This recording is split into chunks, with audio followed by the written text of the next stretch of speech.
ቁርባን የተለያዩ ናቸው። የኦሪቷ ቁርባን ከእግዚአብሔር በልቶት የተረፈውን ከዛ መቅደስ አይወጣም፣ ካህናቱ ብቻ ነበር የሚበሉት። ይህንን ቁርባን ደግሞ ለማቅረብ ደግሞ መጀመሪያ እነሱ ራሳቸው ካህናቶቹ ቁርባን ያቀርቡ ነበረ። ምንድነው ቁርባኑ? በእንስሳ ደም የመንጻት ስራ ይሰሩ ነበረ፣ እነ አሮን ምናምን ማለት ነው፣ እነ ዘካርያስን ስንመለከት። ስለዚህ የአዲስ ኪዳኑ ቁርባን ግን እንደዛ አይደለም። ራሱ ንጹህ ነው አቅራቢው፣ ቁርባኑም ደግሞ ራሱ ነው፣ ንጹህ ቁርባን ነው። ይህን ቁርባን ደግሞ ልክ እንደ ኦሪቱ አይደለም። ይህ ቁርባን የአዲስ ኪዳን ቁርባን ስለሆነ የተረፈውን ካህናት ብቻ ሳይሆን የሚበሉት፣ ካህናትም ይመገቡታል፣ ህዝቡም ይመገባል። ስለዚህ ልክ እንደ ኦሪቱ ካህናት ብቻ የሚበሉት ቁርባን አይደለም ማለት ነው። ካህናት ብቻ የሚበሉት ቁርባን አይደለም። እሺ አሁን ይታያችኋል?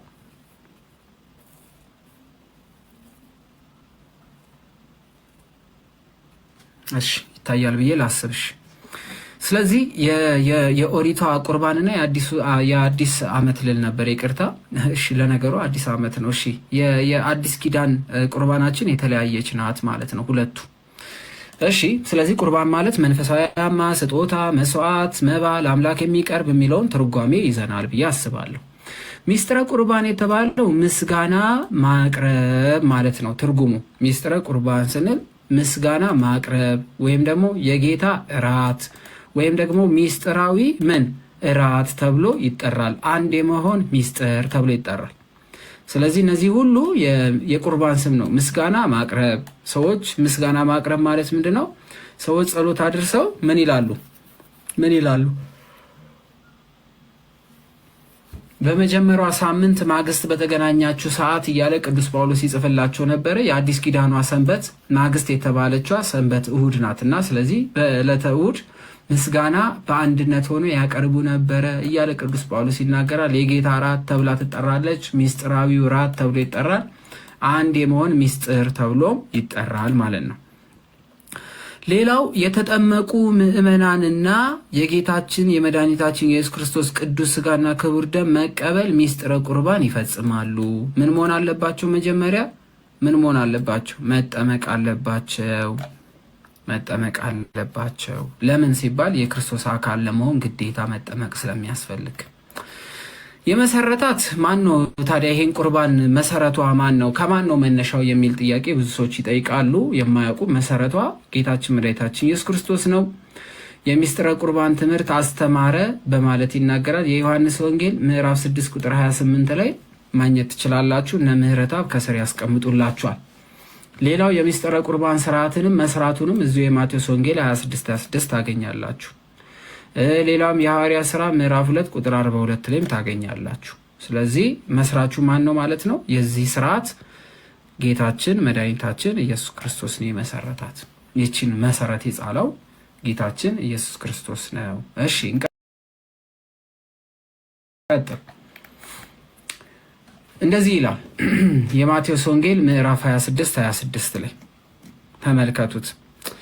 እንደዚህ አለ ለይተን እንድናውቀው። ሲበሉም ኢየሱስ እንጀራውን አንስቶ ባረከ። ምኑን አንስቶ? እንጀራውን አንስቶ ምን አለው? ባረከው። ቆርሶም ለደቀ መዛሙርቱ ሰጠና ምን አላቸው? እንካችሁ አላቸው። ይህ ምኔ ነው አለ። ስጋዬ ነው አለ። ምኑን ስንል ይኸው እንጀራውን፣ ህብስቱን ምን አለ ነው? ምሳሌ ነው ያለው አይደለም። ምንድን ነው ያለው? ይሄ ስጋዬ ነው አለ። ጽዋውን አንስቶ አመስግኖ ሰጣቸው። ሁላችሁም እንግዲህ ጽዋውን ከመቀበላችን በፊት ማመስገን እንደሚገባን እያስተማረን ነው ማለት ነው። ሁላችሁም ከእርሱ ጠጡ አላቸው። ስለ ብዙዎች የኃጢአት ይቅርታ ምን የሚል ነው? የሚፈስ የአዲስ ኪዳን ምኔ ነው አለ? ደሜ ነው። ስለዚህ ይህ ደምና ስጋ ምን ይሰጣል ማለት ነው? ምን ይሰጣል? ስለ ብዙዎች የኃጢአት ይቅርታ የሚፈስ ነው። ምክንያቱስ ያለ ደም ምን ስላልነበረ? ስርየት የለምና። ስለዚህ ስርየት የምናገኘው በደም ስለሆነ፣ ስለዚህ ይህ ደም የኦሪቷን ደም የተካች ደም ናትና ምን አለ? ስለ ብዙዎች የሚፈስ የኃጢአት ይቅርታ ምንድነው አለ? የዘላለም ሕይወት የምናገኝበት የኃጢአት ስርየት የምናገኝበት ዘላለማዊ የሆነ ደም ነው። የማቴዎስ ወንጌል ላይ ስለዚህ የተቀበሉ ከኃጢአታቸው ምን ይላሉ? ይነጻሉ። በኦሪት የነበረችው የኃጢአት ስርየት የምትቀርበዋ ስጋ እግዚአብሔር አምላክ በልቷት ካቃጠላት በኋላ አመዷን ይወስድና በደም በጥብጦ ይረጫቸው ነበረ ካህኑ። የአዲስ ኪዳኗ ግን የምትረጭ ሳትሆን ምን የምትደረግ ናት? የምትጠጣ እና ሌላስ ምን የሚሆን የሚበላ የሚረጭ ሳይሆን የሚበላና የሚጠጣ ነው። እሺ ከዛ ወዲያ እንደዚህ አለ፣ እውነትና መንገድ እኔ ነኝ ብሏል። ማን ነው እሱ? እውነትና መንገድ ያለው ማን ነው? እውነትና መንገድ እኔ ነኝ ያለው ማን ነው? ስለዚህ እውነት ስንል ማን ማለት ነው? እውነትና መንገድ ማን ነው?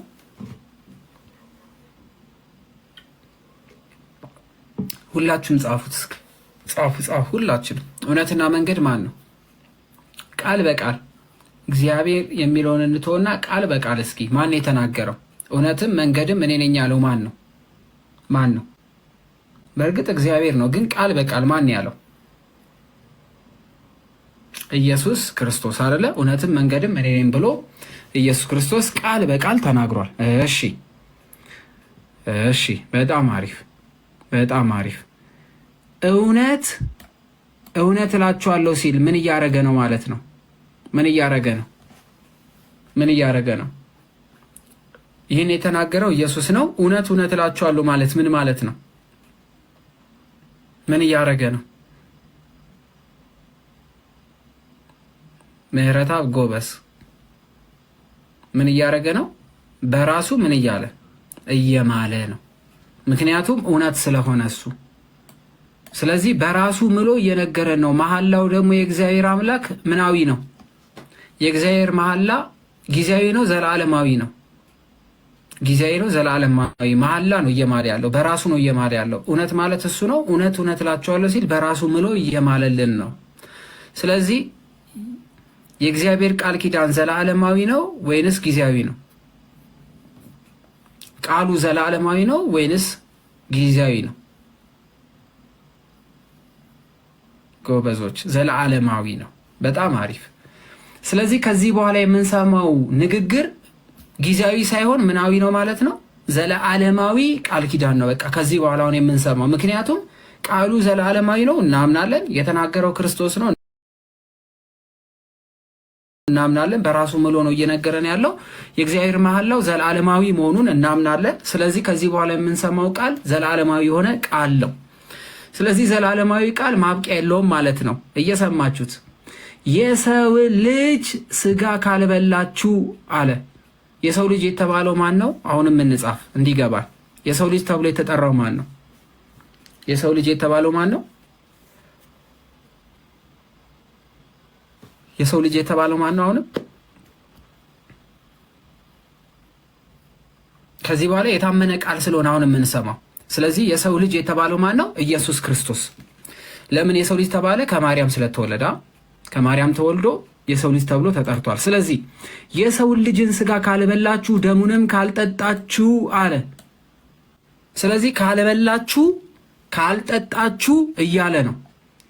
በራሱ እየማለ ነው እየነገረን ያለው። መሐላው ዘላለማዊ ነው። ስለዚህ ስጋዬን ያልበላችሁ ደሜንም ካልጠጣችሁ በራሳችሁ ምን የላችሁም አለ።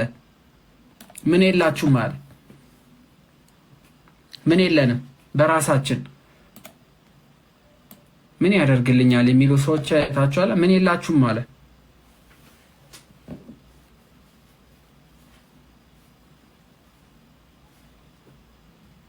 ቃል በቃል ራሱ በራሱ ምሎ እየተናገረ ያለው ምን የላችሁም አለ።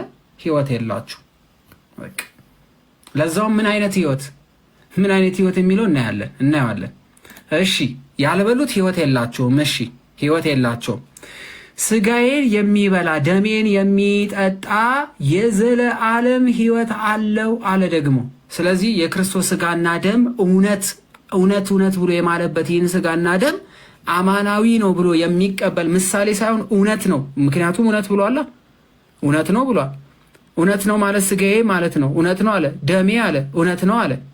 ስለዚህ ይህን ስጋዬን የሚበላና ደሜን የሚጠጣ የዘላለም ህይወት አለው አለ። ስለዚህ ይህ እውነተኛ የሆነውን ስጋና እውነተኛ የሆነውን ደም የሚበሉ ሰዎች ምን አላቸው? የዘላለም ህይወት አለው። ያልበሉስ ህይወት የላቸው። በኢየሱስ ማመን ብቻ አይደለም፣ አምኖ ይሄን መብላት ግዴታው ነው። አንድ ሰው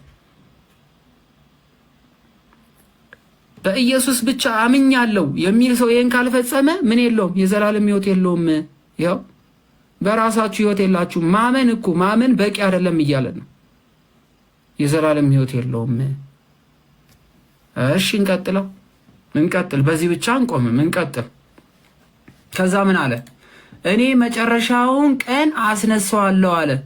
በመጨረሻ ቀን የተባለችው የፍርድ ቀን ናት ጎበዝ። እሺ የመጨረሻዋ ቀን የፍርድ ቀን ናት። በፍርድ ቀን የመጨረሻው የፍርድ ቀን እኔ ምን እለዋለሁ አለ? እኔም በመጨረሻው ቀን ምን እለዋለሁ? አስነሳዋለሁ። ያልበላስ ያልጠጣስ አይነሳም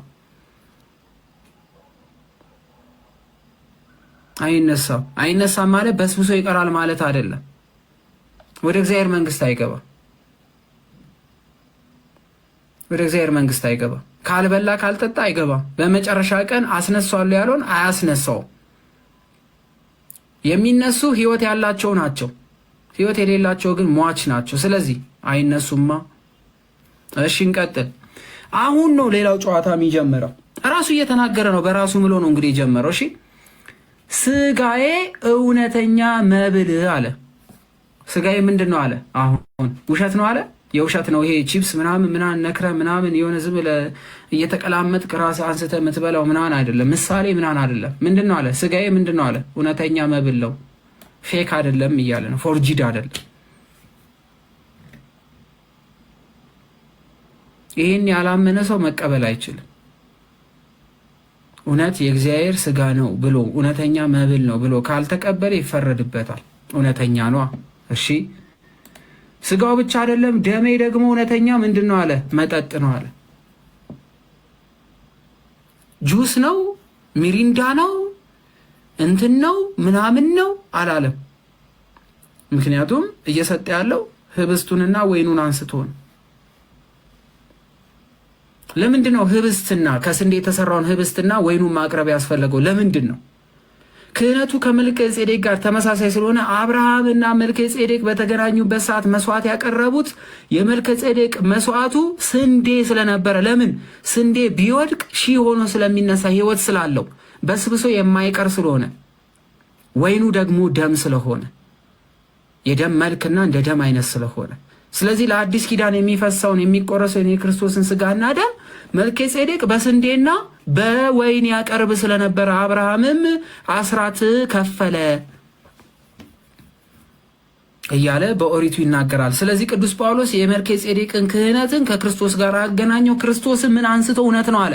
መልከ ጼዴቅ ያቀርበው የነበረውን ያንን እውነተኛ የነበረውን የስንዴና የወይኑን መስዋዕት ምን አረገለት? ዘላለማዊ ያደረገለትና ምን አረገው? ደሜም እውነተኛ ነው፣ ስጋዬም እውነተኛ ነው አለ። እሺ ከዛስ ስጋዬን የሚበላ ደሜንም የሚጠጣ በማን ይኖራል አለ? በእኔ ይኖራል። የማይበላ የማይጠጣስ አይኖርም። እኔ በወልድ ነው ያለሁት፣ እኔ በጌታ ነው ያለሁት ምናምን አይቻልም፣ ካልበላ ካልጠጣ በእኔ አይኖርም እያለ ነው። ከበላስ በእኔ ይኖራል። እሺ እኔ ኢየሱስ ከኔ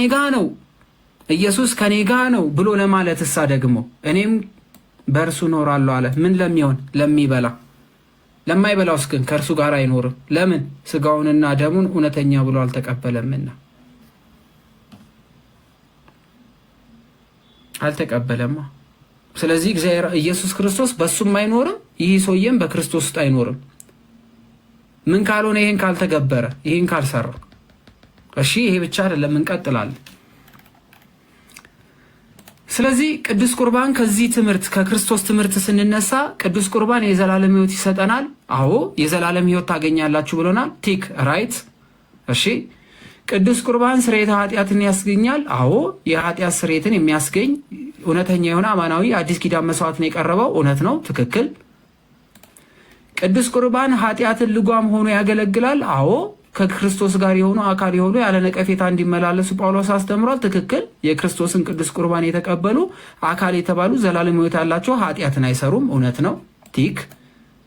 ከክርስቶስ ጋር አንድነት እናገኛለን። እውነት ነው። ከኔ ጋር አንድ ትሆኑ ዘንድ እኔም በእናንተ እናንተም በእኔ ትኖራላችሁ ብሎናል። እውነት ነው፣ ትክክል ነው። ስለዚህ ቅዱስ ቁርባን ሁሉ ስጦታ ይሰጠናል። በሚታይ አገልግሎት ውስጥ የማንመለከታቸው እነዚህን ሁሉ ምን እናገኛለን? የመንፈስ ቅዱስን ጸጋ እናገኛለን። የመንፈስ ቅዱስ ጸጋ እናገኛለን። እሺ ሚስጥረ ቁርባን ሚስጥር ሁሉ ምንድነው? ሚስጥረ ቁርባን ሌላስ ምን የሚሰጠን ነገር አለ? የሁሉ አክሊል ነው ወይ ስንል፣ አዎ ቅዱስ ቁርባን በምንም ነገር ሊተካ አይችልም። የሚስጥራት ሁሉ መጨረሻ ነው። ለሰባቱ ሚስጥራተ ቤተ ክርስቲያን ምንድን ነው? አክሊል ነው። በነገራችን ላይ እዚህ ጋር ኦርቶዶክሳውያን የተሳሳተ ግምት አለ። ምንድን ነው የሚባለው? እዚህ ጋር የተሳሳተው ግምት እንድትረዱ እንፈልገው፣ ተክሊልና ቅዱስ ቁርባንን የምታወዳድሩ ሰዎች የተሳሳተ ነው። ስርዓቱ በቁርባንና በተክሊል ተባለ እንጂ ተክሊልም ይሁን ቅዱስ ቁርባንም ያከበረው የክርስቶስ ስጋና ደም ነው። ተክሊሉ ከቁርባን ይበልጣል የምትሉ ሰዎች ተጠንቀቁ። ቁርባን በተክሊል የሚሸፈን አይደለም። እሺ ተክሊል የክብር መገለጫ ወይም አክሊሉ በጭንቅላታቸው ስለሚደፋ ተክሊል ተደረገ ተብሎ ተነገረ እንጂ የቁርባኑን ጋብቻ የምታቃልሉ ሰዎች ተጠንቀቁ። ምክንያቱም ሁለቱም ጋብቾች የሚታሰሩት በክርስቶስ ስጋና ደም ነው። ይህ ደግሞ ቁርባን ተብሎ ይታወቃል። ቁርባን ተብሎ ይታወቃል።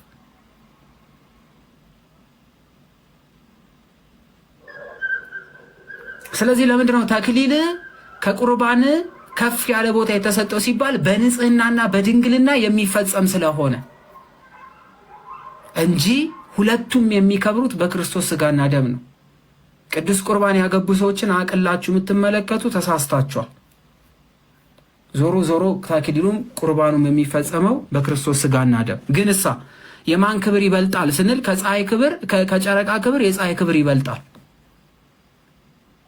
ፀሐይ ብርሃን አላት፣ ጨረቃ ብርሃን አላት። ግን ቢወዳደሩ ከጨረቃ ይልቅ የፀሐይዋ ክብር ይበልጣል። በተክሊል የተጋቡ ሰዎች ክብራቸው ታላቅ ነው። ለምን? በንጽህና ቀርበዋልና።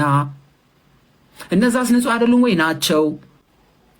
ምክንያቱም ንስሐ ገብተው ስለሚቀበሉ። ግን እነዚህ ግን ተጋድሎ ፈጽሟልና ክብር አላቸው። ለክብራቸው ሲባል አክሊሉ በጭንቅላታቸው ላይ ይደፋል። ልክ እንዳሁኑ ለፎቶ መነሻ ለመጋጋጫ ሳይሆን በፊት ማለት ነው።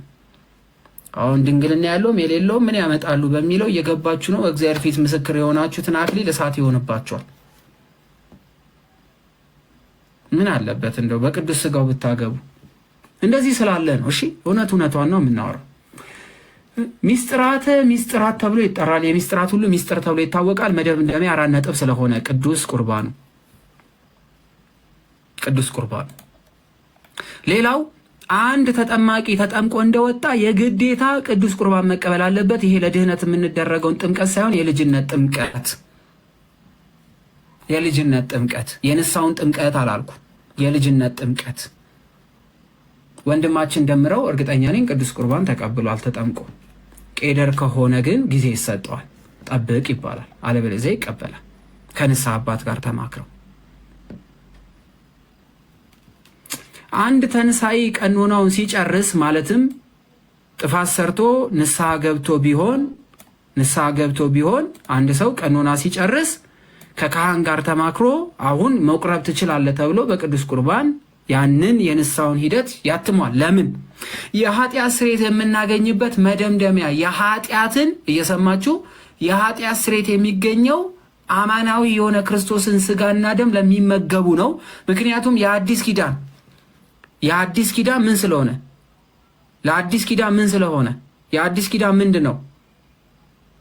መስዋዕት ነዋ፣ መባ ነውና። ስለዚህ የአዲስ ኪዳን የኃጢአት ስርየት የምናገኝበት መባ ቅዱስ ስጋውና ደሙ ነው።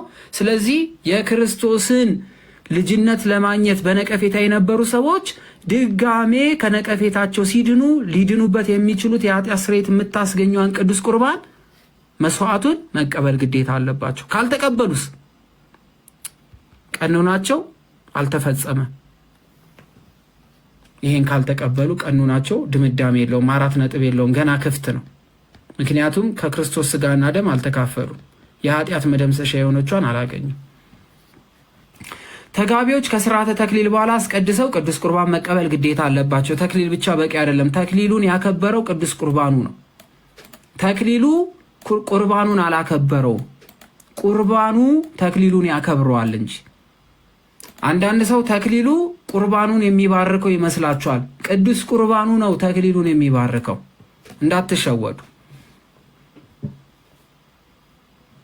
እንዳትሸወዱ። ቁርባኑ ስለሆነ ተክሊሉን የሚባርከው። ምክንያቱም የክርስቶስን ስጋና ደም ማንም ሊተካው አይችልም። ስለዚህ ቅዱስ ቁርባን ላይ ተክሊል ምናምን ሲፈጸም ያለንን ግምት፣ ይሄ ተንሸዋረረ ግምት እናስተካክል።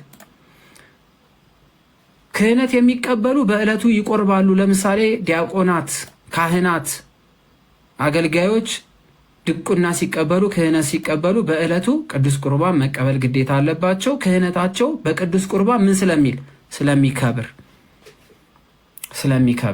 ምክንያቱም የክርስቶስ አካል ሆኖ ለመጨመር ግዴታ ይሄ ስለሚያስፈልግ። ሌላው በምግብና በመጠጥ በሚበላና በመጠጥ ለምን ሆነ? ሰው ምግብ ሲበላ ለሰውነቱ የሚያስፈልገውን ነገር ሁሉ ሰውነቱ ከምግቡ ላይ ያገኛል። አንድ ሰው ቆሞ ለመራመድ ውሃ መጠጣት አለበት። የጠጣውን ውሃ ለሰውነት በሚገባ ልክ ይሰጥና ቀሪ ይወጣል። እንዲሁም የሚመገበው ምግብ ለሰውነት ብርታትና ኃይል የሆኑ ዘንድ ለሚያስፈልገው ነገር እየጨመቀ ወደ ሙሉ አካላቱ ያሰራጫል። ለፀጉር የሚገባው፣ ለዓይን የሚገባው፣ ለልብ የሚገባውን ያከፋፍላል ሰውነት። ስለዚህ አካላችን ነውና በእውነት እንደሚዋሃደን ለማስረዳት አንድም በምግብና በመጠጥ ቅዱስ ቁርባኑ የክርስቶስ ፍቅር በልቦና ያሳድራልና ስጋውና ደሙ ለነፍሳችን መንፈሳዊ ኃይልን እንዲሰጠን በመብል የጠፋው ዓለም በመብል እንዲድን። ምክንያቱስ አዳም የወደቀው በበላው ምግብ ነውና ይህ የበላው ምግብ ሞት ቢያመጣበትም ዳግማዊ የሚበላው ምግብ ግን ሕይወት ስለሚሰጠው። መጀመሪያ አትብላ ነበር፣ አሁን ብላ ስንባል ምን በላ ጠፋን። ያኔ አዳምን አትብላ ሲለው በላ፣ አሁን ደግሞ ብሉኝ ሲል ደግሞ የሚበላው ጠፋ። ያኔ በመብላት ነበር የሚፈረድብን፣ አሁን ደግሞ ባለመብላት ነው የሚፈረድብን። ከሁሉ እችን አትብላ ነበር ያለው፣ ከሁሉ ደግሞ ለይታችሁ ይሄንን ብሉ እየተባልን ነው። አሁን ባለመብላት ሞት እየመጣብን ነው። አዳም በበላው በለስ ምክንያት ሞት መጣብን ብለን ለመክሰስ የተዘጋጀን ሰዎች እኛ ዳግማዊ አዳም ተብለን በክርስቶስ ንጹሕ የሆንን ሰዎች ደግሞ ይህንን ብሉ ስንባል ባለመብላት ደግሞ እግዚአብሔር አምላክ ይፈርድብናል። ስለዚህ አዳምን ብቻ ሳይሆን ለመፍረድ እኛም አልበላን ደግሞ ብሎ የተባለውን ብለን ራሳችን ላይ ፍርድ መፍረድ መቻል አለብን። ሌላው ለነፍሳችን ረሃብ ሊያስወግድ፣ የነፍስ ረሃብ እግዚአብሔርን ማጣቷ ነው። ስለዚህ ሰው የክርስቶስን ስጋና ደም ሲበላ የነፍስ ረሃቡን ያስወግዳልና። ቅዱስ ቁርባን በብሉይ ኪዳን ነበረ ወይ? የብሉይ ኪዳን ምን ነበረ? ምህረታብ ትለጥፍልኛለህ? ዘፍጥረት 22 ከቁጥር 1 እስከ 9 ድረስ ያለው ዘፍጥረት ምዕራፍ 22 ከቁጥር 1 እስከ 9 ያዙ። በኦሪት የነበረችው ቁርባን ምን ትመስል እንደነበረ ዘፍጥረት ምዕራፍ 22 ከቁጥር 1 ጀምሮ እስከ 9 ድረስ እንደዚህ ይላል። ከነዚህም ነገሮች በኋላ እንዲሆነ እግዚአብሔር አብርሃምን ፈተነው፣ እንዲህም አለው፣ አብርሃም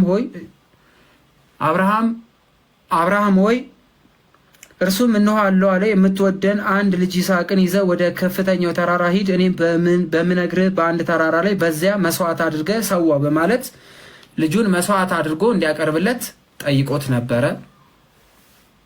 ስለዚህ አብርሃም ልጁን ሊሰዋ ሄደ። ግን በልጁ ፈንታ በግ፣ የአዲስ ኪዳኑ በግ ለአብርሃም ታየው ማለት ነው። የአዲስ ኪዳኑ በግ ኢየሱስ ክርስቶስ ነው።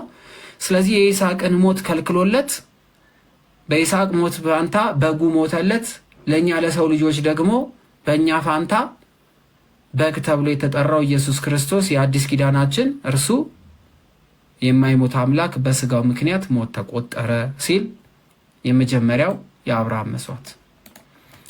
ሁለተኛው መስዋዕተ መልከጼዴቅ ዘፍጥረት ምዕራፍ 14 ለጥፉልኝ እስከ 18 ያለው ዘፍጥረት ምዕራፍ 14 እስከ 18 ያለው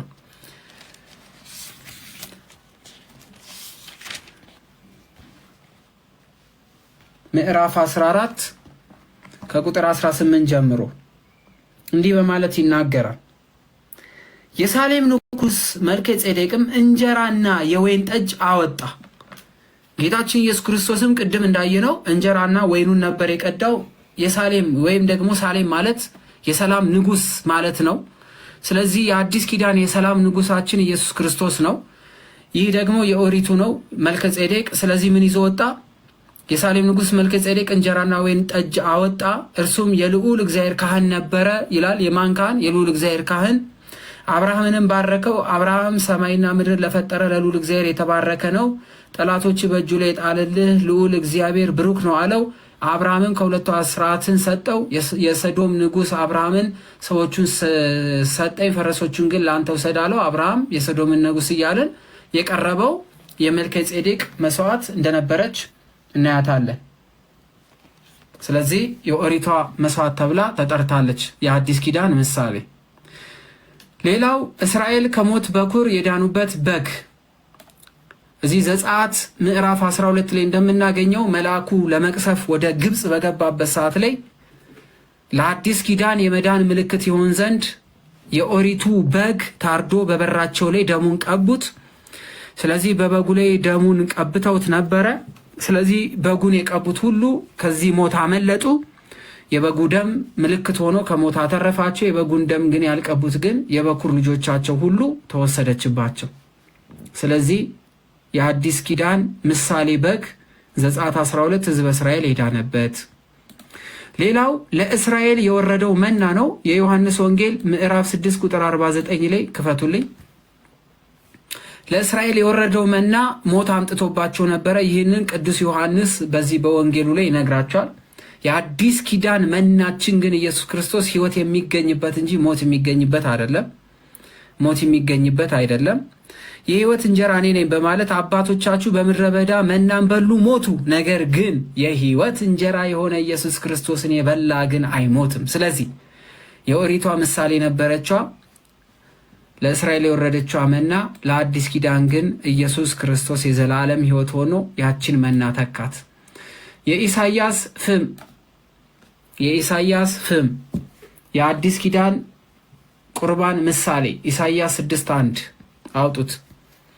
የኢሳይያስ ትንቢት ምዕራፍ 6 ቁጥር 1 ምዕራፍ 1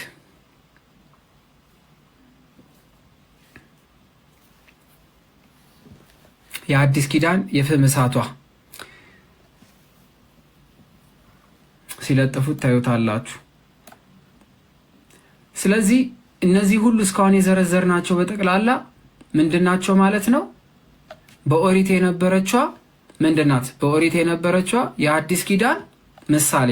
ንጉሥ ኦዚያን በሞተበት ዓመት እግዚአብሔር በረጅም ከፍ ባለ ዙፋን ተቀምጦ አየው፣ የልብሱም ዘርፍ መቅደሱ ሞልቶት ነበረ እያለ ይናገራል። ኢሳይያስ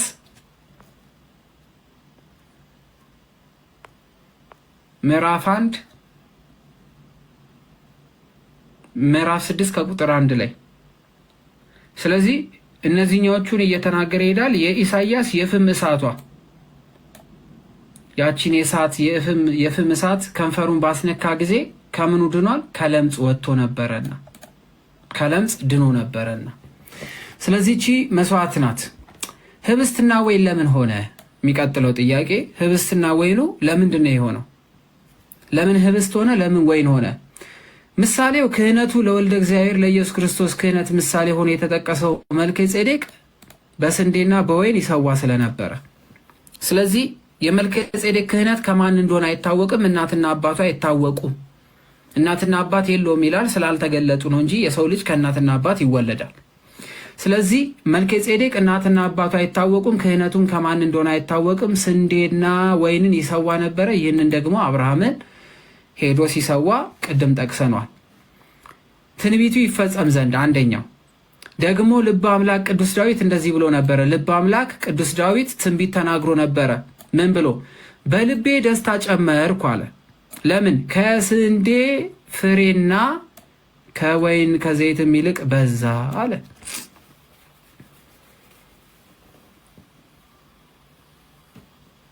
ስለዚህ ይሄ ትንቢት በዳዊት የተነገረ ነበረና ተፈጸመ። መዝሙር 4:3 ላይ። ሌላው ሚስጥሩ ደግሞ ስንዴ ስብን ስለሚመስል ስንዴ ስብን ይመስላልና፣ ሌላው ወይን ደግሞ ትኩስ ደምን ይመስላልና፣ ስለዚህ በሚመስል ነገር መስጠቱ ነው በማለት ያስቀምጣል።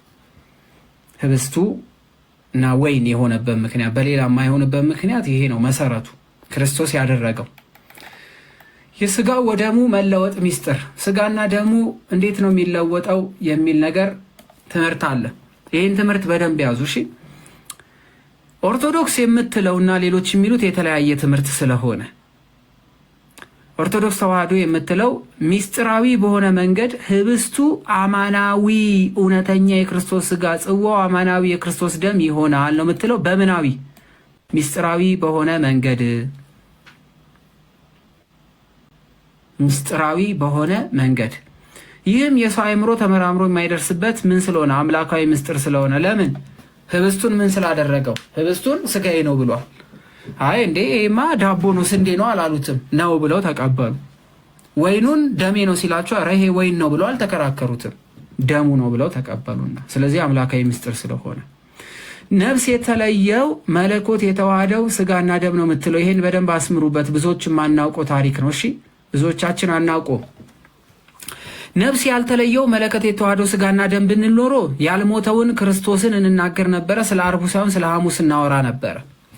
ነገር ግን ቤተክርስቲያን የምትለው ነፍስ የተለየው ትላለች። ስለዚህ የምንበላው ስጋና ደም ምን የተለየው ነው? ነፍስ የተለየው ነው። ነፍስ ያልተለየው የሚል ትምህርት ከሰማችሁ ስህተት ነው። ነፍስ የተለየው ምን? መለኮትና መለኮት የተዋሃደው ስጋና ደም። መለኮት ያልተለየው ነፍስ ግን የተለየው ምን? ስጋና ደም። ስለ አርብ ስለሆነ እያወራን ያለ ነው። ይህን ተቀብለን ከክርስቶስ ጋር አንድ አካል እንሆናለን፣ ምክንያቱም ራሱ ነግሮናልና። ይሄ የኦርቶዶክስ ተዋህዶ ትምህርቷ ነው። ፍጹም የሆነ ምስጢራዊ ለውጥ ብላ ትናገራለች። ካቶሊኮች የሚያስተምሩት ትምህርት አለ። ተፈጥሯዊ ለውጥ ነው የሚላወጠው ነው የሚሉት። የህብስቱና የወይኑ ተፈጥሮ ወደ ስጋና ደም ይቀየራል ብለው ያስባሉ። ነገር ግን ሲሉ ሁለት ቦታ ይከፍሉታል። የህብስቱና የወይኑ ተፈጥሮ ስጋና ደም ይቀየራል ብለው ያምናሉ። ያቀረብነው ወይንና ያቀረብነው ነገር እውነተኛ ይሆናል ብለው ያምናሉ። ግን የሚያምኑበት መንገድ ግን ከኦርቶዶክስ የተለየ ነው። እንዴት? በውጫዊ ገጽታውና በውስጣዊ ይዘቱ ላይ አይታይም ብለው ያስባሉ።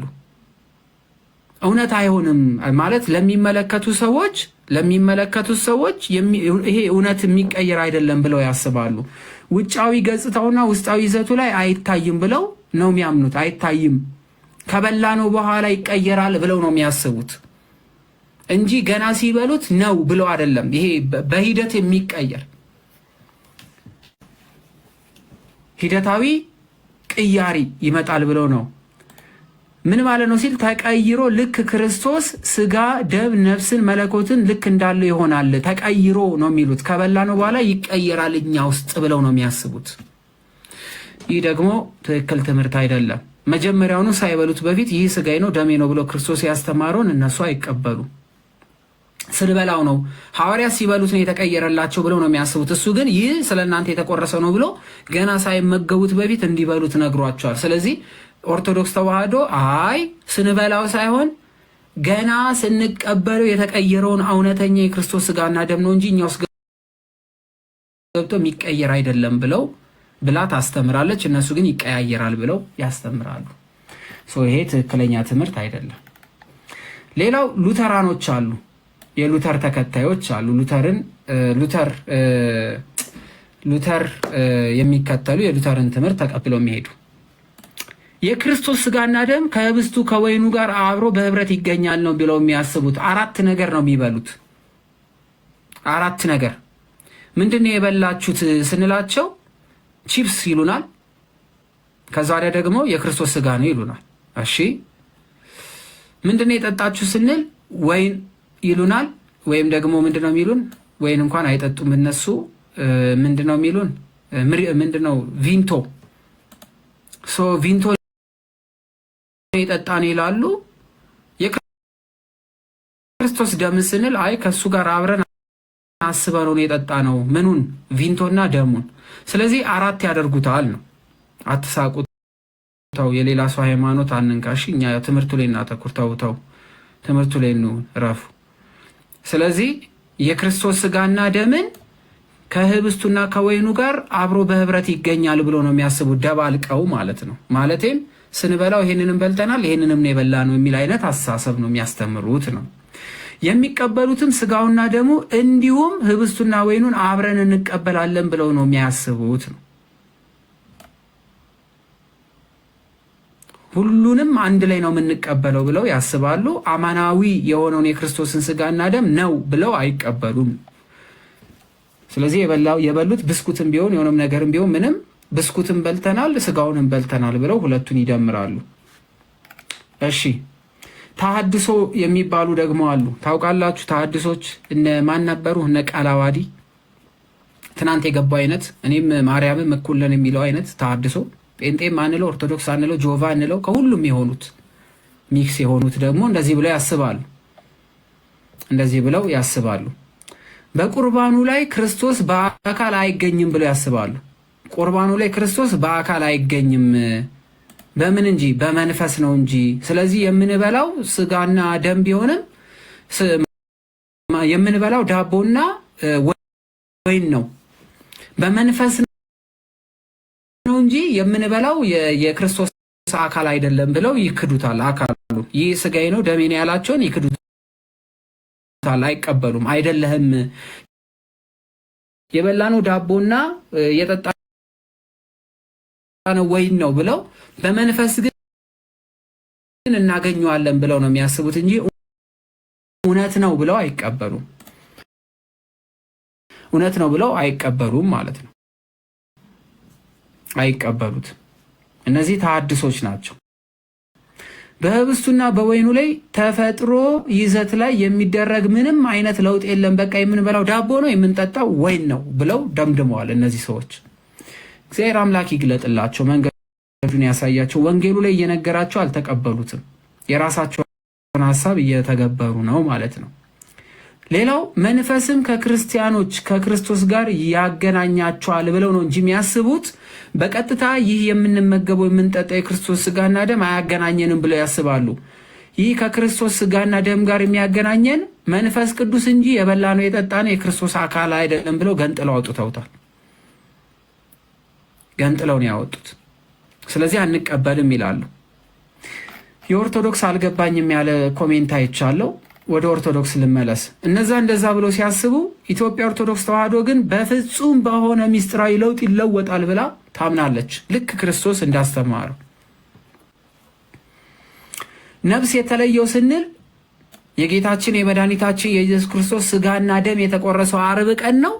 ስለዚህ የሐሙሱን ነፍስ ሳይለየው በሕይወት እያለ የቆረሰውን ህብስትና ወይን ሳይሆን ቤተክርስቲያን የምታስበው ይህ ስለናንተ የሚፈሰው ደሜ ነው፣ ይህ ስለናንተ የሚቆረሰው ስጋዬ ነው ያለው የዓርብ ነውና ዓርብ ዕለት በመስቀሉ የማይሞት አምላክ ሞት ተቆጥሮለታል። ሞት የምንለው የስጋና የነፍስ መለያየት ነውና ነፍስ የተለየው መለኮት ያልተለየው እውነተኛ ስጋና ደም ነው ብላ ነው የምትሰጠን። ለምን ነፍስ እያለ ደም አይጠጣም? ስጋ ይበላማ። ነፍስ እያለው ስጋና ደም አይጠጣም አይበላም፣ ነውርም ስለሆነ። ግን ነፍስ የተለየውን ስጋና ደም ግን እንጠጣለን ብላ ቤተክርስቲያን ታስቀምጣለች። ምክንያቱስ ያ ስጋና ደም የኃጢአት ስርየት የሰጠው በምኑ ስለሆነ? በሞቱ ስለሆነ። በሞቱ አዳነን እንጂ ምንለው በነፍሱ አዳነን አይደለም። ምንለው በምንድን ነው? በሞቱ። ስለዚህ ሞት ከተቆጠረለት እግዚአብሔር ሞቱ አዳነን ስለሆነ የምንለው ሞት የምንለው የነፍስና የስጋ መለያየት ስለሆነ ቤተክርስቲያናችን በሞቱ ያዳነን ምን ስለሆነ ነው? ነፍስ ስለተለየ ነው። ስለዚህ ነፍስ የተለየው መለኮት የተዋሃደው ስጋና ደም። ምክንያቱስ በሞቱ ነው የሰው ልጅ ያዳነው። ስለዚህ ይሄ የምንቀበለው ስጋና ደም በሞት የተከፈለ ዋጋ መሆኑን ስትነግረን ይህ የክርስቶስ ስጋና ደም በሞት የተሰጠን ስለሆነ፣ ስለዚህ ሌሎቹ እነዚህን ነገሮች አይማሩትም፣ አይተገብሩትም፣ ይቃወሙታል። ይቃወሙታል። ሌላው የተለያዩ ሃይማኖቶች ደግሞ አሉ። እነዚህ ምንድነው ጆቫቲዝም ምናምን፣ ዘንጥ ለኢየሱስ ክርስቶስ፣ ተገላለጥ ለኢየሱስ ክርስቶስ ምናምን ወዘተርፈ የሚባሉ ብዙ አይነት ሃይማኖቶች አሉ፣ እኛ ያልሰማናቸው። እንደዚህ አይነት ድርጅቶች ደግሞ አሉ።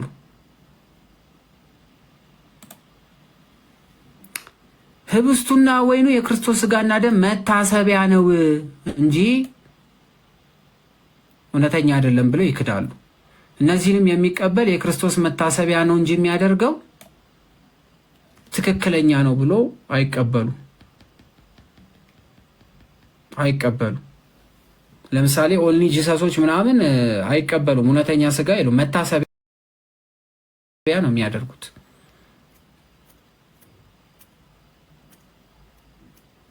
ብዙዎች እውነት ነው እያላቸው አረ መታሰቢያ ነው ይላሉ። ከክርስቶስ በክርስቲያኖች ሕሊና እንጂ በህብስቱና በወይኑ ላይ አይገኝም። በህሊናችን ነው እንጂ ህብስትና ወይኑ ላይ ክርስቶስ የለም ይላሉ። እሱ ደግሞ ምን አለ ላይ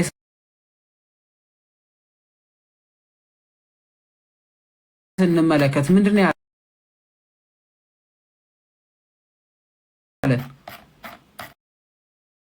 ስንማር ስጋዬን የሚበላ ደሜን የሚጠጣ የዘላለም ሕይወት አለው፣ እኔም በመጨረሻ ቀን አስነሳዋለሁ። ስጋዬ እውነተኛ መብሌም እውነተኛ መጠጥ የሚለውን ክደውታል። አንፈልግም፣ እንዲህ የሚባል ነገር አንሰማችሁም እያሉ ነው። ከዛስ ደሜን የሚጠጣ ስጋዬን የሚበላ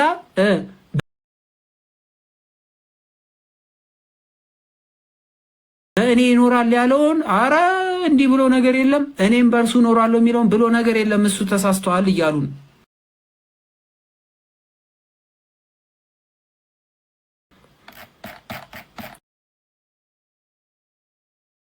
ተሳስተዋል። እንዲህ የሚባል ነገር የለም ይሉናል። ክርስቶስ በክርስቲያኖች ሕሊና ነው እንጂ በህብስቱና በወይኑ በኩል አይገኝም ይላሉ። ከክርስቶስ ምን ያሉ የካዱ ስርዓቱ ምልክትና መታሰቢያ ነው እንጂ እውነተኛ አይደለም፣ አያድንም ብሎ ነው የሚያስቡት። መዳን ክርስቶስን በማመን ነው እንጂ ተምታቶባቸው ነው። ሉተር ግን ያስተማራቸው እንደዚህ አይደለም። ሁሉም አሁን እየካዱ ያሉት ልክ እንደዚህ የሚያስቡት የሉተርን ትምህርት ቢገቡ እንደዚህ ብሎ የሚማር ቢኖር እንዳለ ያባርራል። ይሄ የሉተሪያኖች ትምህርት አይደለም። ሉተር እንደዚህ አላስተማራቸው። ስለዚህ እነሱ ገና መማር ያስፈልጋቸዋል። አባታቸው ያስተማራቸውን አላወቁትም። ስለዚህ ስርዓቱ ምልክትና መታሰቢያ ብቻ ነው ብለው ነው የሚያስቡት። እውነት ህይወት አይሰጥም ብለው ያስባሉ። እሱ ግን የዘላለም ህይወት ያገኛል እያለን የዮሐንስን ወንጌል አይቀበሉትም። እቺን ፓርት ይዘሏታል። ለሚስጥረ ቁርባን መዘጋጀት ምን ያስፈልገናል? እውነትና እምነትን መያዝ፣ ንስሐ ገብቶ ቀኖና መጨረሽ፣ ያስቀየሙትን ሰው ይቅር ማለት። ለምሳሌ ለምን እቺን ተጠቀምን? በኦሪት ሰዓት የነበሩ የተጣላው ሰው ካለ የበጉን መስዋዕት አስቀንጥና መጀመሪያ ምን በል ተብሎ ነበረና ታርቀህ መስዋዕቱን አቅርብ ተብሎ ስለነበረ ቂም ይዞ መስዋዕት መቀበል አይቻልም። ለምሳሌ አንዳንድ ሴቶች ይገርማሉ። ነጭ በነጭ ለብሶች ክፉ ሰይጣን ልትቆርብ መጣች፣ ዱዓናቷን በዚህ ማለት ነበረ። ከዛ ወዲያ ስተንስው ይላሉ። ከዛ ወዲያ ማለት ነው በደፋት እያለች መጣ ቅዱስ ቁርባን ትቀበላለች።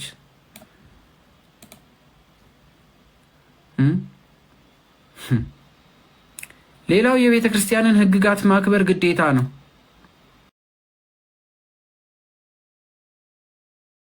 ገላ መታጠብ ብቻ ሳይሆን ሕሊና ንጹህ ማድረግ፣ ልቦና ንጹህ ማድረግ ያስፈልጋል። ለመቁረብ የተዘጋጃችሁ ሰዎች ይህንን አድርጉ። ሌላው አዲስ ሊመስላችሁ ይችላል። እዚህ ጋር ዞሬ መናገር ይኖርብኛል ከይቅርታ ጋር። አንዴ ታብ አርጉት፣ እስኪ ታብ አርጉት። የሚቀየም ካለ ይቀየማል።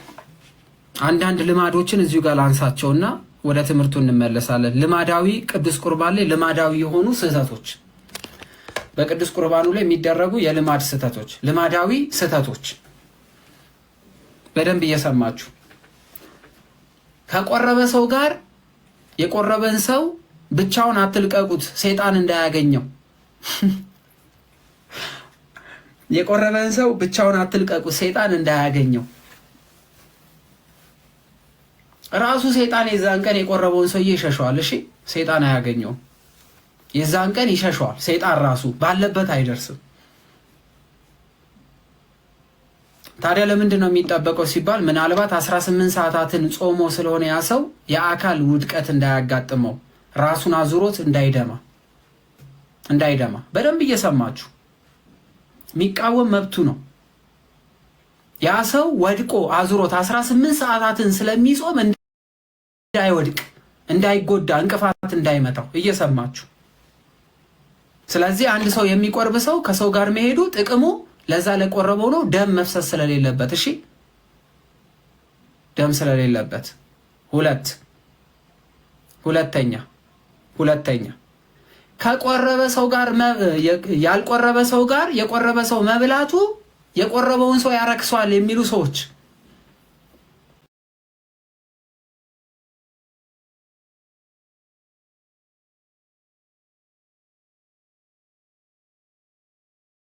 ስህተት።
አባቶቻችን አይታችሁ ከሆነ ወይም እናቶቻችን አይታችሁ ከሆነ መሐረብ ይይዛሉ። የእውነቴን ነው መነግራችሁ፣ መሐረብ ይይዛሉ።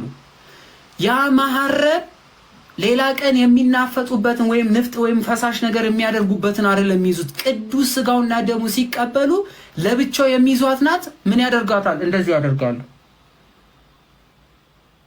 እንዲህ ያደርጋሉ። መሐረቧን ለምን መሰላችሁ? ቢንጠባጠብ የክርስቶስ ስጋና ደሙ ምናልባትም ስጋው አይንጠባጠብማ፣ ቢንጠባጠብ መሬት እንዳይወድቅ ክቡር ነውና እንዳይወድቅ ምን ያደርጋሉ? በዛች መሐረብ ይዛሉ። እየተማራችሁ ወይም ደግሞ በነጠላ ይዛሉ።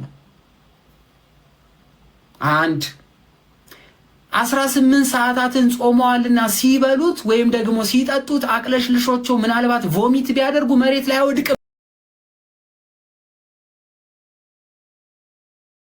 አፋቸውን አፍኖ ይዘው መልሰው ይውጡታል እንጂ አይተፋም። ለመዋጥ እንዲህ ታፍኖ ለመዋጥ የወጣውን ለመመለስ ነው። ምክንያቱም የክርስቶስ ስጋና ደም ስለሆነ አይወጣም።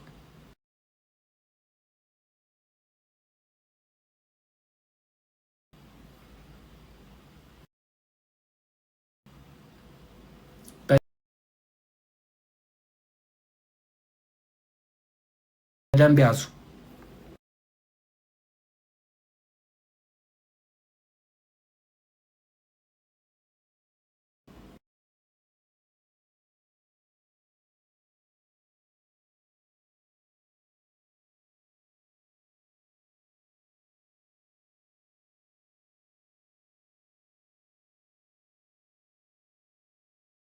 መድኃኒታችን ኢየሱስ ክርስቶስ የተሰቀለውን በመስቀል ላይ የፈሰሰውን እየሰማችሁ የፈሰሰውን አማናዊ ስጋና ደም ልንቀበል እየተዘጋጀን ስለሆነ ክርስቶስ ይወላችሁ በደንብ እየሰማችሁ ክርስቶስ ከተያዘበት ከዕለተ ሐሙስ ጀምሮ እስከ ተሰቀለበት ሰዓት ሲቆጠር 18 ሰዓታት ናቸው። የክርስቶስን የመስቀል ጉዞ እያሰብን ቅዱስ ስጋውና ደሙን ለመቀበል ስለምንዘጋጅ 18 ሰዓታቶችን የምናስበው።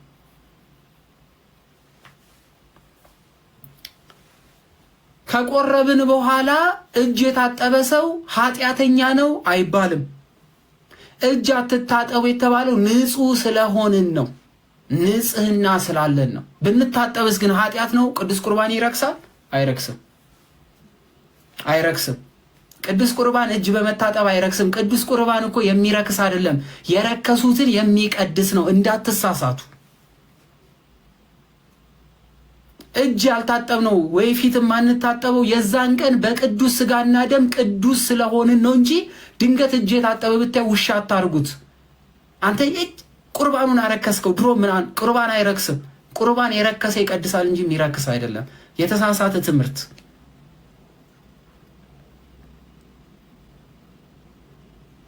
ለምንድነው ስራ አትስሩ የተባለው? በቤተ ክርስቲያን ትምህርት ስራ ብንሰራስ? ለምሳሌ እኔ ሰራተኛ ነኝ። ከሳምንት እስከ ሳምንት ስራ አለብኝ። ስለዚህ ቅዱስ ቁርባን ለመቀበል ተዘጋጀው። ስለዚህ ቆርቤ መጥቼ ስራ ብሰራ ቅዱስ ቁርባን ይረክሳል? አይረክስም። ግን የምንሰራቸው ስራዎች ደም መሬት ቢፈስ ደሙ ከደማችን ነውና እኔ በእናንተ አለው እናንተ በእኔ ያላችሁ ብሏልና ያ የሚፈሰው ደም ወይም የሚቆርጠን ከሆነ ወይም አደጋ ካለው የክርስቶስ ስጋና ደም ተዋህዶናልና ይፈሳል። ስለሚወጣው ከአካላችን ስለሚወጣው ነገር ላብስን ላብ የሰውነት አካል ነውና ይህ አካል በክርስቶስ ደም ተባርኳልና የሚፈስ መሬት የሚንጠባጠብ ነገር እንዳይሆንን ያን ቀን ስራ እንዳንሰራ ተከለከልን። ባንችልስ ከመቁረብና ካለ መቁረብ የትኛው ይሻላል ሲባል መቁረብ ይሻላል። የማይቆርብ ሰው ዘላለማዊ ሕይወት የለውም። የቆረበውስ ዘላለማዊ ሕይወት አለው። ብንችል የዛን ቀን ሙሽራ እንሁን። ባንችልስ ግን ከቅዱስ ቁርባን ማንም አይከለክላችሁ። ያዝ። እንቀጥል። ባልና ሚስት ባለፈው ሰምታችኋል። ባልና ሚስት በአንድ አልጋ ይኖራሉ። እሺ፣ ባልየው ክምጭጭ አለ። አልወጣም አልቆርብም አለ። እኔ መቁረብ እፈልጋለሁ። ምን ላድርግ? በንስሐ አባት በኩል አስመክሩ፣ ምከሩ። ጊዜ ገደብ ይሰጣል፣ ንስሐ ይሰጠዋል፣ ይመከራል፣ ይዘከራል።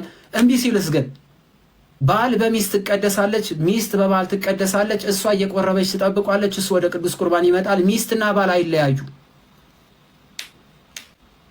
ይህ የሚከናወነው በንስሐ አባት በኩል ግን 3 ዓመታት ወይም 4 ዓመታት ትግል ይፈልጋል። ለምን? አንድ አካል ስለሆኑ። እምቢ ካለስ ግን በል እንግዲህ ከመቅረቧ በፊት አታገኛትም አልጋ ላይ ለስንት ቀናት? ለ3 ቀን። ከቆረበችም በኋላ አታገኛትም ለስንት? ለ1 ሳምንት። በል ራስን ቆጥብና ያዝ ነው። ምክንያቷስ እሷ ቅዱስ ናታ። ስለዚህ የአልጋ ፍቃድ ምኞት ምናምን ወዘተርፈ የለም። ስለዚህ ብዙ ጊዜ ተው የምትባሉት አንዳንድ ወንዶች እንደዚህ አይነት ስሜት ስላላቸው የማያከብሩ ስለሆነ እሷ ቆርባ ጾማ በመጣችበት ቀን ላይ ካልተገናኘሽ ቢላት ቅዱስ ቁርባኑን ምን ሊያደርገው ነው? ስርዓቱን ሊያፋልስ ስለሆነ ብዙ ጊዜ የሚከለከለው ለዛ ነው። ግን ለየብቻ ግን ይቆርባሉ። አዎ ኢትዮጵያ ውስጥ ይቆርባሉ።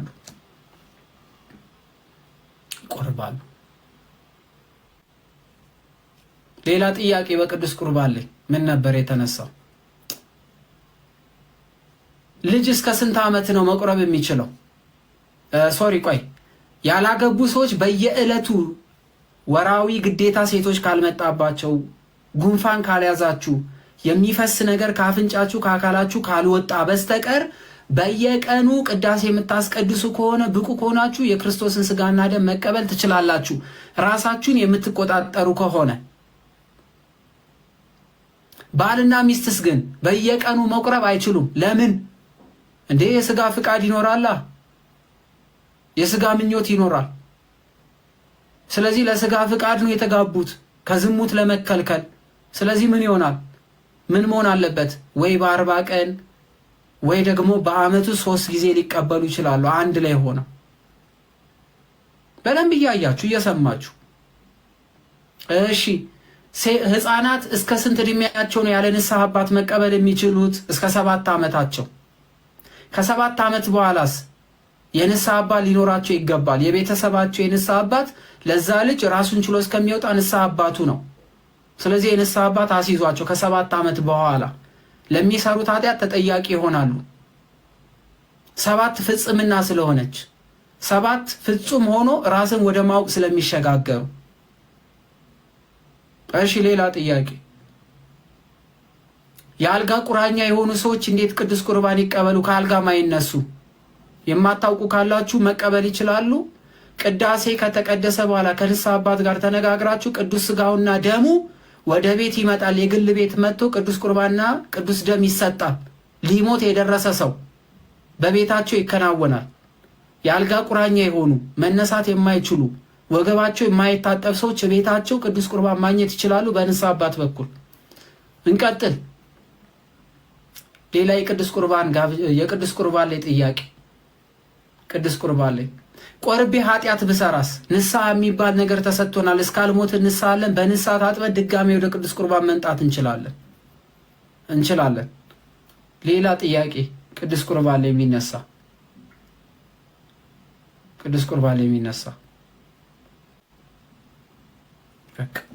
እነዚህ ናቸው አብዛኛዎቹ። ወደ ትምህርታችን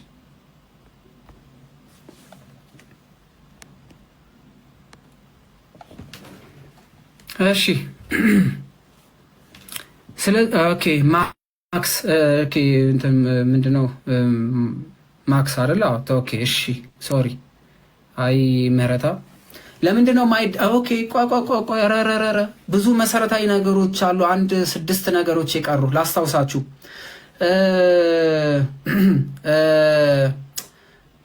6 ነገሮች አሉ። የመጀመሪያው ቅዱስ ቁርባን ስንቆርብ ንጹህ ነጭ ነው የምናደርገው። ሌላ ምናምን እንደዚህ ጌጣጌጥ ምናምን ያላችሁ ሳይሆን ንጹህ ነጭ መሆን አለበት። ለምን? እንከን የሌለበት ቅዱስ የሆነ እንከን የሌለበት ንጹህነትን የሚያሳይ ስለሆነ ነው ነጭ የምንለብሰው። ጌጥ የበዛበት አርማ የበዛበት አትልበሱ የሚባለው ለዛ ነው። አንድ የቆረበ ሰው ልብሱን እንዴት ነው ማጠብ ያለበት ሲባል የቆረበ ሰው ልብሱን አጥቦ ውሃውን በየቦታው አይደፋውም። እሺ መጀመሪያ ያለ እንትን ይኸውላችሁ ያለ ሳሙና ነው የሚያጥበው። ቅዱስ ቁርባን የተቀበለ ሰው ያለ ሳሙና ነው የሚያጥበው። ለምን? የዛን ቀን አስቀድሶበታል። ቅዱስ ቁርባን ተቀብሎበታል፣ ከብሮበታል። የሰውነቱ ላብ እዛ ልብሱ ላይ አለ። ስለዚህ ለቁርባን የሚደረግ ልብስ ተለይቶ ለቁርባን ብቻና ለቤተክርስቲያን አገልግሎት የሚቀመጠው ያ ላባችን የክርስቶስ ስጋና ደም ያለበት ስለሆነ ይታጠብና ቤት ለመርጨት ወይም ደግሞ እንደ እምነት እንጠቀመዋለን። የሚቀጥለውን ዙር ግን በሳሙና ማጠብ ትችላላችሁ፣ በንጹህ ውሃ ካደረጋችሁት በኋላ። እሺ ሌላ ማስክ ለምንድነው የማይደረገው? ከዚሁ አገልግሎት አንጻር፣ ከዚሁ አሁን ከነገርኳቸው አንጻር ያ ተደርጎ የሚሆነው ለመከላከል አቧራ ላይ ምናምን አድርገነው ስለምንሄድ ንጹህ ስላልሆነ ለዚህ አገልግሎት ብቻ ራሱን የቻለ ስለሚደረግ። ከቤት ጀምሮ የተደረገ ካልሲ ቤተ መቅደስ ተደርጎ አይገባም። ለምን ስንል የጫማው ሽታ ሰዎች በሚሰግዱበት ምንጣፍ ላይ ስለሚቀመጥ ያ ቦታ ንጹህ መዓዛ እንዲኖረው ስለሚኖር፣ ስለዚህ ካልሲ አርጋችሁ ልብስ ጫማ አርጋችሁ የምትሄዱ ሰዎች ካልሲያችሁን የምትቆርቡበትን ቤተ መቅደስ የምትገቡበት ንጹህ ካልሲ ለብቻው መያዝ ይኖርባችኋል። ልክ ቤተ መቅደስ በር ስትገቡ ቀይራችሁ መግባት አለባችሁ። ሌላ ጥያቄ፣ በሃይማኖት የተለያዩ ሰዎች ወደ ቅዱስ ቁርባን መምጣት አይችሉም። የሴት ልጅ የወር ግዴታ በጨረስንበት የምንቆርበው። ይሄ የታወቀ ነው። በቃ ጥያቄ ካላችሁ በኋላ ስገባ ወደ ትምህርታችን እንሂድ። ከነዚህ ሁሉ ትምህርቶች አንጻር ስለ ቅዱስ ቁርባን እንግዲህ አካላዊ ንጽህና የሚለው እነዚህ ሁሉ ያካተተ መሆኑን በደንብ አድርገን ማወቅ አለብን ማለት ነው። ቅዱስ ስጋውና ክቡር ደሙ ተለያይቶ ይሰጣል ወይ? ክቡር ስጋውና ቅዱስ ስጋው ተለያይቶ ይሰጣል ወይ? ለህፃናት ቅዱስ ደሙ ነው የሚሰጣቸው። ደሙ የስጋው አካል ወይም ደግሞ አካሉ ስለሆነ ይሰጣል። ግን ጌታችን ስጋዬን የሚበላ ሲል ቅዱስ ስጋውን እንድንበላ ከዚያም ደሜን የሚጠጣ ሲል ደሙን እንድንጠጣ መናገሩን ነው። እንዲሁ ስጋዬን እውነተኛ መብል ደሜን እውነተኛ መጠጥ ነው ብሎ ለይቶ የተናገረው ተለያይቶ እንዲዘጋጅ መሆኑን ማወቅ ይኖርብናል ማለት ነው። ሌላው ስጋዬን የሚበላ ደሜን የሚጠጣ የዘላለም ሕይወት አለው ብሎ ለይቶ የተናገረው ተለያይቶ እንዲዘጋጅ ነው። አንድ ላይ ተጨምሮ ስጋውና ደሙ አንድ ላይ ሆኖ ተደባልቆ አንድ ላይ ሲዘጋጅ አንድ ላይ ሆኖ አንድ ጊዜ እንዲጎረስ አይደለም፣ ሁለቱ ለተለያየ ቦታ ይዘጋጃሉ ማለት ነው። ሳይገባው ስጋውና ክቡር ደሙን የሚቀበል ቅጣቱ ምንድን ነው? ሳይገባው ሳይዘጋጅ የክርስቶስን ስጋና ክቡር ደም የሚቀበል ምን አለበት? ዕዳ አለበት። አንድ ካህኑ እንዳወጀው በመሃል ላይ እጁን ታጥቦ ካህኑ እኔ ከዚህ ውጪ ነኝ ብሎ ራሱ እንደተቀመጠና በራሱ ድፍረት እንደመጣ ተጠያቂው ራሱ በድፍረት የተቀበለው ስለሆነ ኃጢአቱ በራሱ ይመለሳል። ጌታችን ኢየሱስ ክርስቶስን ያሳዝናል። ስለዚህ በመነጋገር ክፉ ሀሳብ በመያዝ ጌታችን ኢየሱስ ክርስቶስን ለማሳዘን በዚህ ህብረት የተገኛችሁ እያለ ካህኑ የሚናገረው ለዛ ነው። ስለ በረከት ፈንታ መርገመ፣ ስለ ኃጢአት ስርየት ፈንታ ገሃነመ እሳትን ይቀበላል እያለ ካህኑ ሲያውጅ የሚታወጀው በድፍረት የገቡ ሰዎች ራሳቸውን ኃጢአት ስለሚያዩ ነው። ስለዚህ ምን ብለን እንናገራለን? አሜን አሜን አሜን ነአምን ወነተአምን ዜኑ ሞትከ እግዚኦ ወትንሣኤከ ቅድስ ነአምን ዕርገትከ ወዳግም ምጽአትከ ንሴብሐከ ወነተአምንከ ንስእልከ ወናስተብቅዓከ ኦ እግዚእ ወአምላክነ ብለን እንናገራለን። ትርጉሙም አሜን አሜን እናምናለን፣ እንታመናለን አማናዊ መሆኑን። አቤቱ ሞትንና ቅድስ ትንሣኤን እንናገራለን እውነት መሆኑን። ዕርገትን ዳግመኛ መምጣትን እናምናለን እንላለን። ቅዳሴው ሲጀመር እናመሰግናለን እናምንሃለንም ጌታችን አምላካችን ሆይ እንለምናለን እንማልዳለን እንላለን። ልክ ቅዱስ ቁርባኑን ስንቀበል በዛን ሳለ ዲያቆኑ ይህን ቃል ይናገራል ማለት ነው። ስለዚህ ይህንን ቃሎች አሜን ብለን እንቀበላለን ማለት ነው። በቅዱስ ቁርባኑ የክርስቶስን ስቅለት እየደገምን ነው ወይ? በየቀኑ ነው ወይ ክርስቶስን እየሰቀልን ያለ ነው? አይደለም። በቅዱስ ቁርባኑ ላይ የክርስቶስ ስቅለት እናስባለን እንጂ አንደግምም። ምክንያቱም የክርስቶስ ሞት አንዴ ነው፣ ሰው የሚሞተው አንዴ ነው። ስለዚህ አንዴ የተፈጸመ ዘላለማዊ የሆነውን እያሰብን ነው እንጂ በየቀኑ ክርስቶስን እየገደልን ደም እየቀዳን አይደለም ነው። እርሱ ስለ ሁሉ መዳን አንድ ጊዜ በመስቀል ላይ ተሰዋልን እንጂ በየቀኑ አልተሰዋልም። ስለዚህ ለመዳን አንዴ ተሰውቷል። አንዴ ተሰውቶ የሰጠን ቅዱስ ደምና ስጋ ዘላለማዊ ድህነት የምናገኝበት ነው ማለት ነው። ቅዱስ ቁርባን ግን ሞትና ደም መፍሰስ የሌለበት መስዋዕት ነው። ቅዱስ ቁርባን ግን ሞትና ደም መፍሰስ የሌለበት ስለሆነ አንድ የፈሰሰውን ስጋና ደም ስለምናቀርብ ማለት ነው። ነፍስ የተለየው መለኮት የተዋሃደው ስጋና ደም ነው። ስለዚህ በየቀኑ የምንገለው ነፍስ ያልተለየውን ስለሆነ እሱ ግን ነፍስ የተለየውን ስለሆነ የምናቀርበው መለኮት የተዋሃደውን ስጋና ደም ነው። ይህ ደግሞ አንዴ የሞተውን የክርስቶስ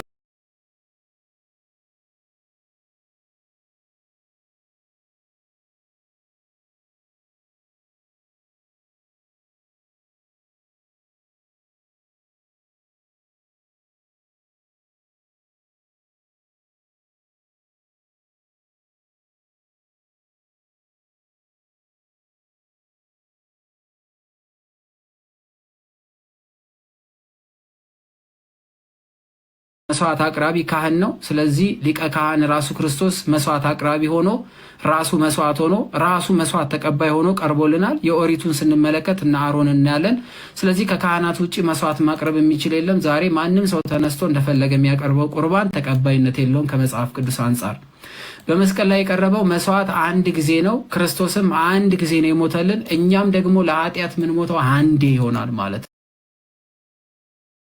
ነው። የቅዱስ ቁርባን መስዋዕት ግን እስከ ምጽአት ድረስ ይቀርባል፣ ለዘላለም ነው በማለት እውነት እውነት ብሎ ይህንን ተናግሯል። ለዚህ ክብር እግዚአብሔር አምላክ ሁላችን ያቀርበን። እግዚአብሔር አምላክ የታመነውን የክርስቶስን ቅዱስ ስጋና ደም ተቀብለን ዘላለማዊ ሕይወት እንዲኖረን እግዚአብሔር አምላክ ያርገን። ሁላችሁም አትፍሩ። ለእግዚአብሔር ራሳችን አዘጋጅተን ለእግዚአብሔር ቤተ መቅደስ ራሳችን አዘጋጅተን ቀራንዮ ላይ የተሰጠነውን የዘላለም ሕይወት ተቀብለን አማናዊ